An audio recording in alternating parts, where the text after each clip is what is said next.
España, 27 de febrero de 2026. Los temas principales a tratar en este análisis a fondo son las nuevas normativas sobre vivienda y alimentación, la evolución de los derechos laborales en el entorno digital, las curiosidades de la administración pública y los grandes proyectos medioambientales y tecnológicos. Comencemos el debate. Vamos a desgranar esto porque, la burocracia y las normas que entran en vigor en un solo día pueden parecer áridas a simple vista, pero esconden los secretos más fascinantes de cómo funciona verdaderamente nuestra sociedad. Totalmente. Son, digamos, como el código fuente de nuestra realidad cotidiana. Lo fascinante de esto es que las reglas del juego de la vida diaria cambian constantemente y casi siempre de forma invisible. Si prestamos atención, hoy se revelan patrones interesantísimos que afectan absolutamente a todo. No estamos hablando de conceptos abstractos. Para nada. Hablamos de normas que dictan desde lo que la ciudadanía guarda en la nevera hasta la forma exacta en la que una persona debe teletrabajar desde el salón de su casa.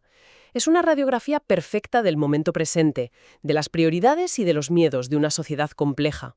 Pues arranquemos entonces por algo tan básico, tan cotidiano como la comida, porque resulta muy llamativo que algo tan común como el desayuno necesite una consagración oficial. Ya, es curioso.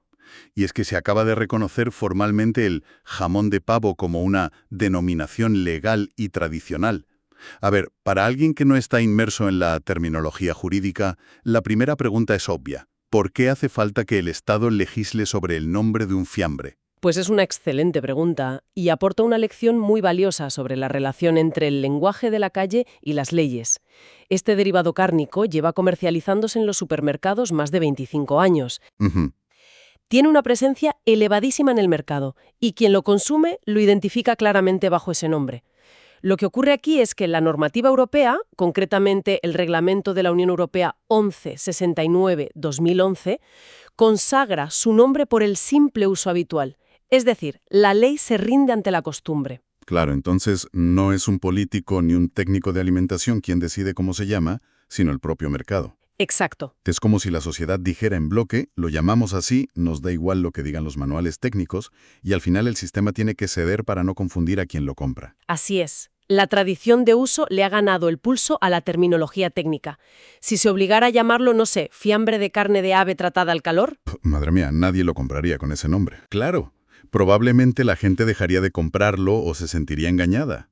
Esto demuestra cómo el lenguaje de consumo termina forzando a las normativas a adaptarse a la realidad material, y no al revés. Muy interesante. Pero pasando de la nevera a algo de muchísimo mayor peso social, tenemos que abordar lo que se considera el pilar fundamental del bienestar, que es la vivienda. Se acaba de constatar oficialmente, y además con una crudeza sorprendente para un texto normativo, la profunda crisis inmobiliaria que atraviesa el entorno. Y no se usan eufemismos. En absoluto. Se detalla una tormenta perfecta utilizando términos muy rotundos.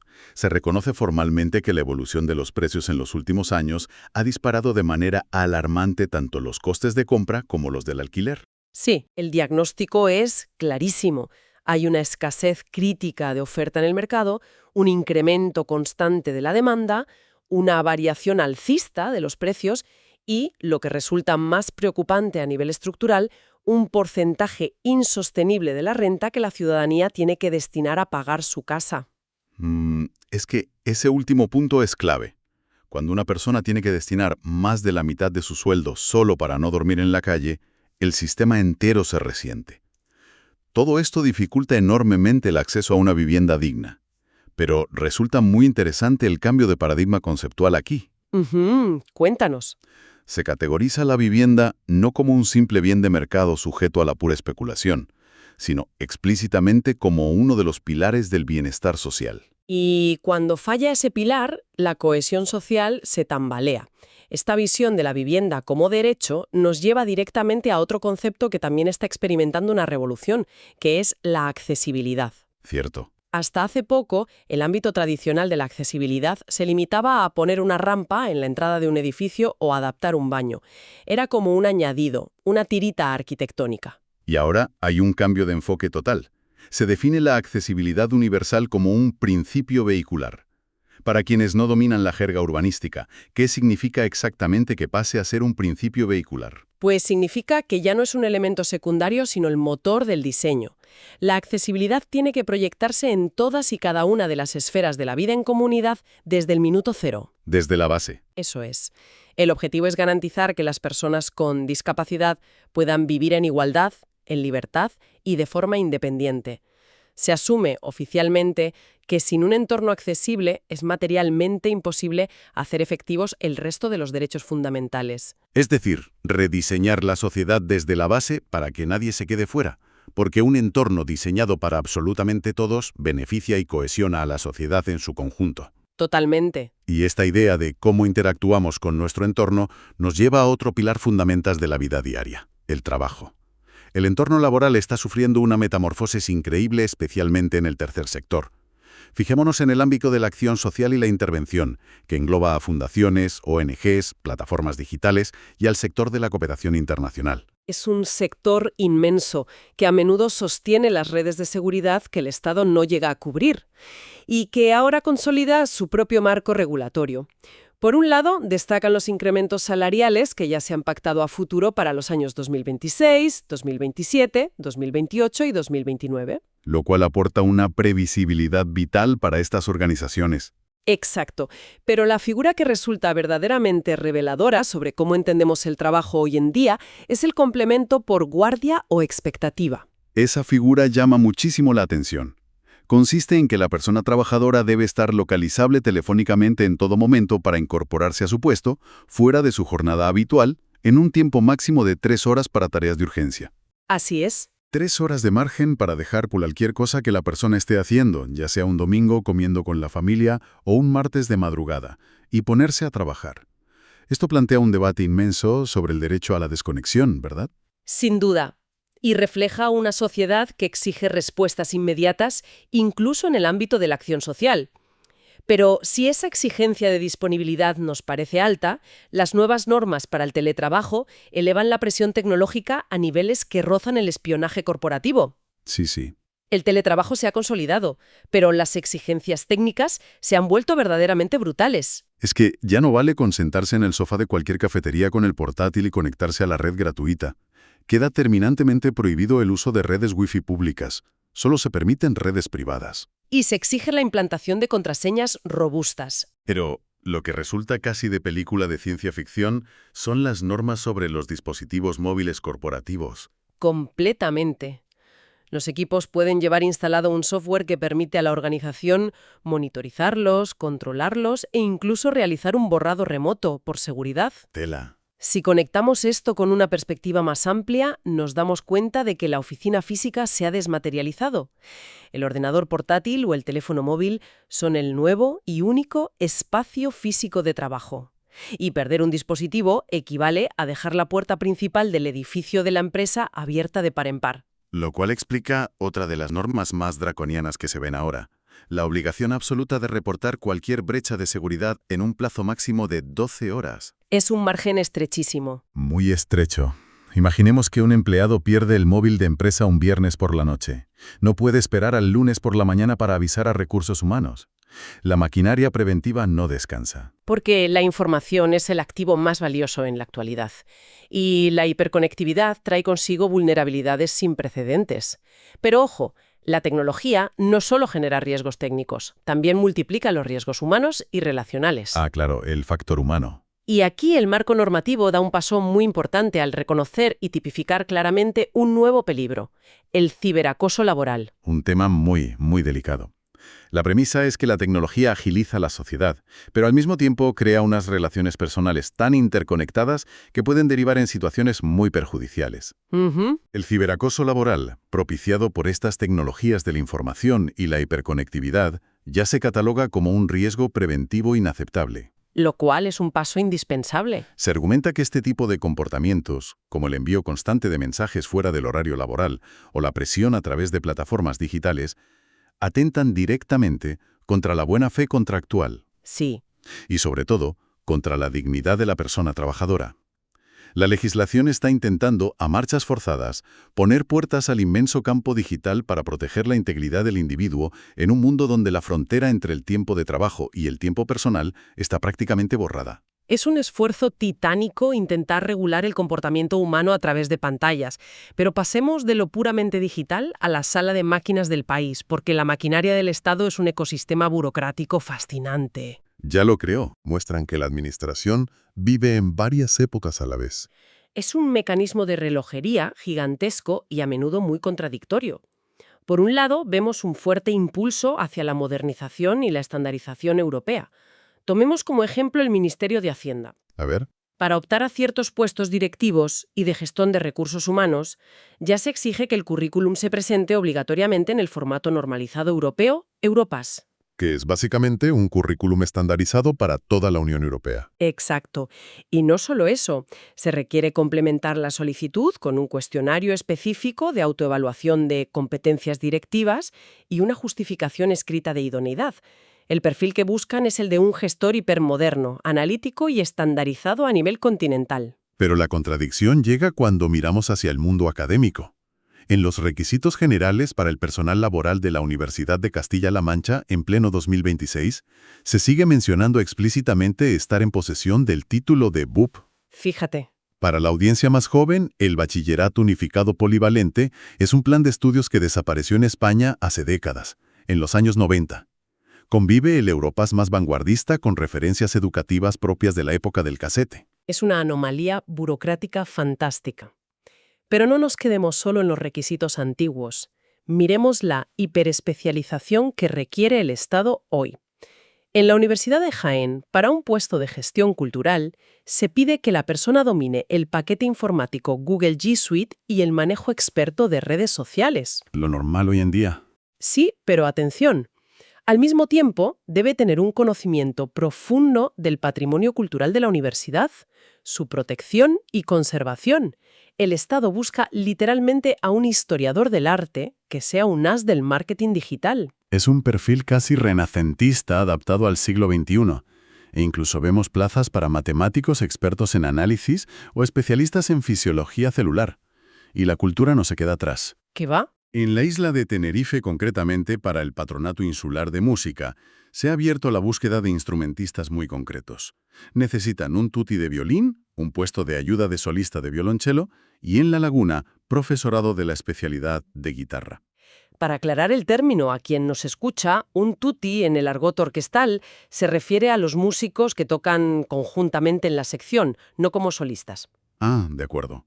Es fascinante pensar que la misma administración que recauda impuestos y vigila las contraseñas del teletrabajo es la encargada de buscar y contratar a alguien para afinar un violonchelo. Y esa misma maquinaria burocrática tiene que resolver problemas físicos gigantescos, que nos llevan de la música a la gestión logística más pesada. Resulta muy curioso descubrir cómo el Estado lidia con los barcos fantasma. El procedimiento de abandono de buques es una de las normativas más implacables de la gestión portuaria. En la Autoridad Portuaria de Santa Cruz de Tenerife se aplica una regla estricta estipulada por ley. Si un buque pasa más de 3 meses atracado, amarrado o fondeado en el puerto, ¿3 meses? sí, 3 meses sin mostrar ninguna actividad apreciable exteriormente y, esto es lo fundamental, sin haber abonado las tasas correspondientes, el Consejo de Administración puede declarar su abandono. Tras el procedimiento, la propiedad del inmenso buque pasa directamente a ser del Estado. Imaginemos la escena. Si una naviera deja un barco mercante enorme aparcado 3 meses sin pagar y sin moverlo, el Estado se lo queda. Supongo que esto tiene que ver con que el espacio portuario es valiosísimo, y un barco abandonado no solo estorba, sino que es un riesgo medioambiental gravísimo por fugas de combustible o hundimientos. Absolutamente. El Estado hereda chatarra flotante, que luego tiene que subastar o desguazar a su propio coste. Y ese mismo engranaje que gestiona barcos abandonados también tiene que lidiar con el entorno físico y natural a gran escala. Los grandes proyectos medioambientales y tecnológicos revelan hacia dónde se dirige la inmensa inversión de capital de la sociedad actual. Totalmente. Un caso muy ilustrativo es el proyecto de restauración hidráulica, morfológica y ambiental de un tramo del río Nalón, justo en el entorno de la antigua central térmica de Lada, en Asturias. Es un proyecto tremendo. Y resulta paradójico. Hemos pasado décadas alterando estos paisajes con la industria pesada del carbón. Y ahora la burocracia y los presupuestos se centran en revertir ese mismo daño y devolverle el cauce a la naturaleza. Es un intento de saldar una deuda histórica con el territorio. Cualquier alteración del paisaje de esta magnitud requiere un control milimétrico. Y lo vemos también en los proyectos de las nuevas energías, las renovables. Hay instalaciones solares y de almacenamiento proyectadas cerca del núcleo de Villescusa de Palositos. Ujú. Y la documentación técnica es apabullante. Se detalla que el terreno está compuesto por materiales del Terciario, concretamente conglomerados, areniscas y lutitas del Mioceno-Plioceno. Un momento. Para quienes no somos geólogos o ingenieros, ¿qué implica que estemos hablando de materiales del Mioceno-Plioceno? ¿Significa que es un terreno especialmente inestable para poner placas solares? Exactamente. Estamos hablando de sedimentos que tienen entre 5 y 20 millones de años. Se menciona porque estas instalaciones se ubicarán en terrenos que presentan una erosión potencial muy alta, calculada en un rango de entre más de 50 y hasta 100 toneladas de tierra perdida por hectárea y año. Madre mía, 100 toneladas. Sí, sí. No se puede plantar un parque solar gigante sin evaluar el riesgo de que el terreno literalmente desaparezca bajo los paneles tras unas lluvias torrenciales. Es que esa precisión científica es asombrosa. Y hablando de ingeniería invisible, cuando se trata del tratamiento de aguas, el control es igual de exhaustivo.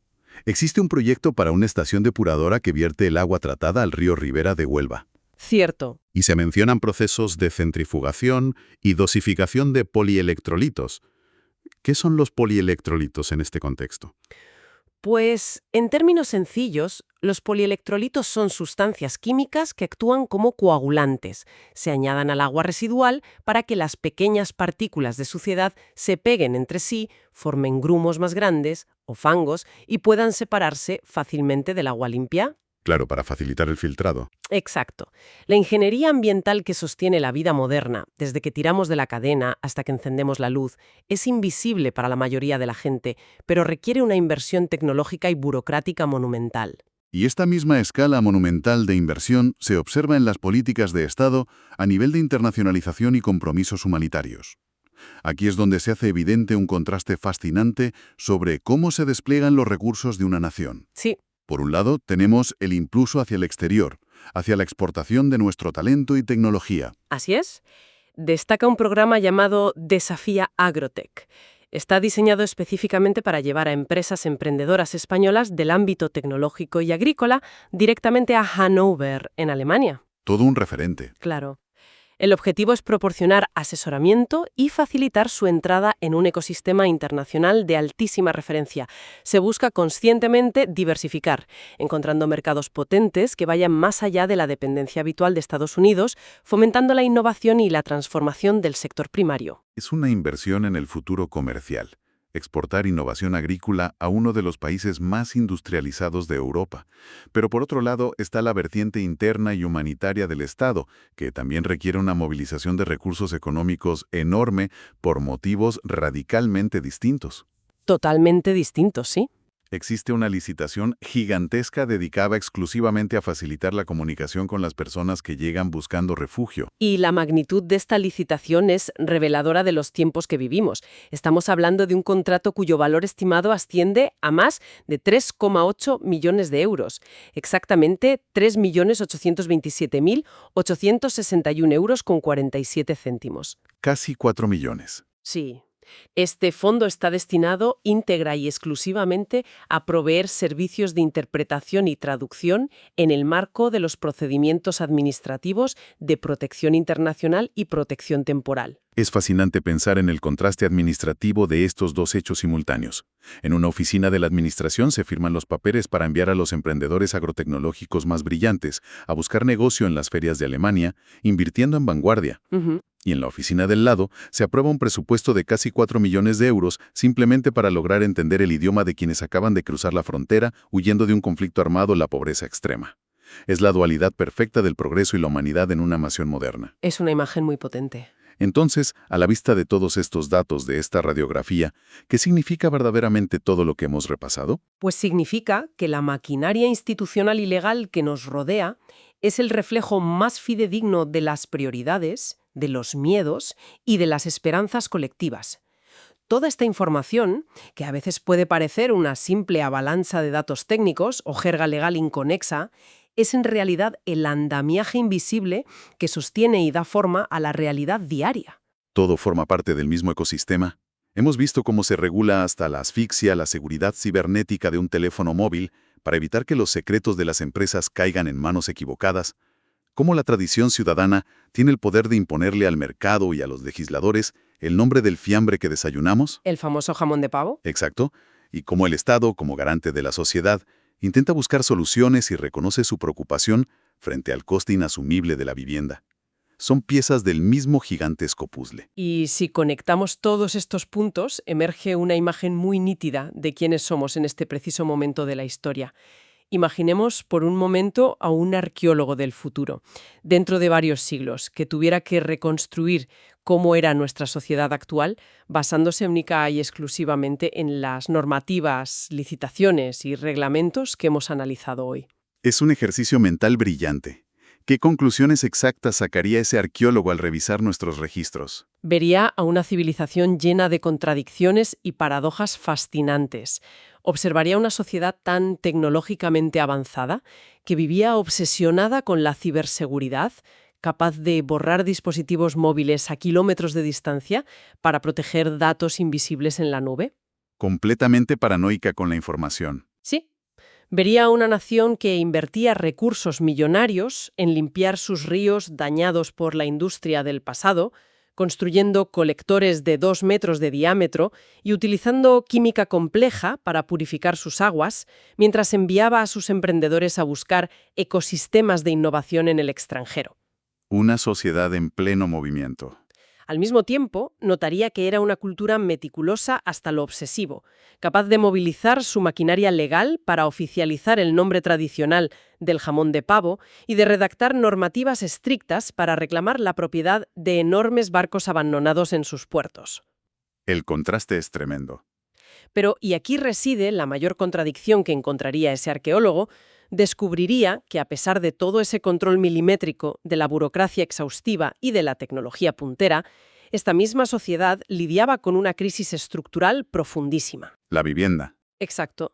Una sociedad que confesaba oficialmente en sus propios textos legales su incapacidad temporal para garantizar algo tan básico, tan antiguo y tan instintivo como un techo asequible y digno para todos sus habitantes. Es una imagen que da muchísimo que pensar a nivel colectivo. Nos muestra con meridiana claridad lo tremendamente eficientes que somos como sociedad para regular los detalles más ínfimos de la tecnología, de la administración pública o del comercio alimentario, pero lo mucho que nos sigue costando resolver los problemas fundamentales de equidad y bienestar básico. Dejamos a la audiencia con esta profunda reflexión. Consideremos, en el transcurso de la vida cotidiana, ¿cuáles son esas otras reglas invisibles, esos pequeños engranajes burocráticos y normativos que rigen las costumbres, el entorno laboral y las opciones de vida de la sociedad en su conjunto, sin que apenas nos demos cuenta de su inmensa presencia? Finalizamos aquí este debate.